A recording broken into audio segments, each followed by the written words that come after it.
Hi mga mami! Magluluto tayo ngayon ng buttered shrimp. So yung shrimp pala mga mare ay binabad ko na yon sa Sprite. So ayan, magluluto na tayo. Simulan ko na ng butter. Ayan, tutunawin ko muna yung buttered mga moms.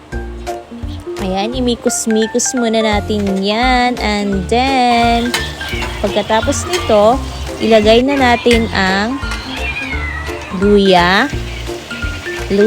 Sinama ko na dyan ang luya, sibuyas, and nilagay ko na yung shrimp natin mga Mars. So ayan, ang laki ng hipon ko mga Mars. Ang laki ng sugpo na to mga Mare. So ayan, minikos-mikos ko na yan.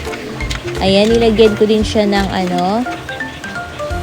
nilagyan ko na rin yan ng Sprite. So, hindi ko na mamaya mga mare ilalagay ko na yung sabaw ng pinagmarinitan ko ng sugpo. So, ayan siya So, ayan, ilalagay ko na dyan ang konting pinagmarinitan ko ng Sprite. So, ayan siya mga Mars. Simikos-mikos ulit natin yan. Halu-haluin.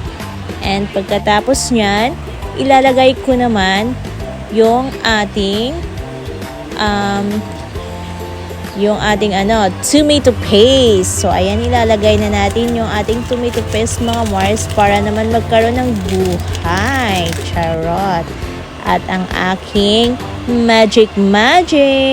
So ayan, amikos-mikos ko na yan. Nilagyan ko na rin yan ng sili mga Mars kaya may sipa talaga ng anghang yan. So, ayan. Luto na ang aking buttered shrimp. Ang sarap dito mga mare. Kakain na. Wow. Look at that mga Mars. Amoy pa lang.